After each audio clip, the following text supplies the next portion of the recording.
Hello అండి అందరికీ. రీసెంట్గా హీరో రామ్ చరణ్ ఫ్యాన్స్కి అలాగే ప్రొడ్యూసర్ దిల్ రాజుకి మధ్య తీవ్ర స్థాయిలో వివాదం అయితే నెలకొని ఉంది.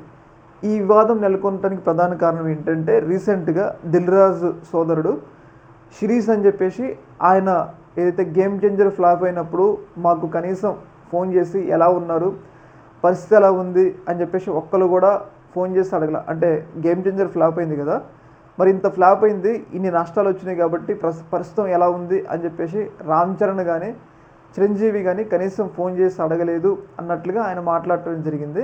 అయితే ఈ అంశం మీద రామ్ చరణ్ ఫ్యాన్స్ తీవ్ర స్థాయిలో తమ ఆగ్రహాన్ని వ్యక్తమైతే చేస్తూ ఉన్నారు. వాళ్ళు ముఖ్యంగా చెప్తుంది అంటే రామ్ చరణ్ ఈ సినిమా కోసం దాదాపు 3 సంవత్సరాలు కష్టపడి తను ఇవ్వాల్సిందంతా ఇచ్చిండు.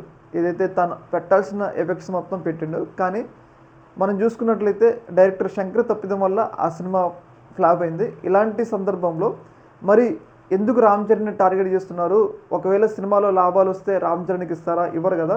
నష్టాలు వచ్చినప్పుడు ప్రొడ్యూసర్ ఉన్నప్పుడు నష్టాలు వచ్చినా లాభాలు వచ్చినా ప్రొడ్యూసరే భరించాలే. కానీ మీకు నష్టాలు వచ్చినాయి అని చెప్పేసి రామ్ చరణ్ టార్గెట్ చేయడం ఎంతవరకు సమంజసం అని చెప్పేసి దిల్ రాజు సోదరుడికి రామ్ చరణ్ ఫ్యాన్స్ ఒక బహిరంగ లేఖను కూడా రాయడం జరిగింది.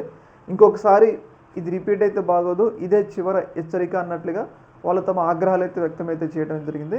ఏదేమైనా కానీ ఆయన బాధ ఏంటంటే అన్ని నష్టాలు వచ్చినా మినిమం ఒక్క కాల్ కూడా చేసి పరామర్శించలేదు, మేము తీవ్రస్థాయి ఇబ్బందులు ఉన్నప్పుడు అని చెప్పేసి ఆయన అంటే వాళ్ళకి వేరేలాగా అర్థమైందనమాట.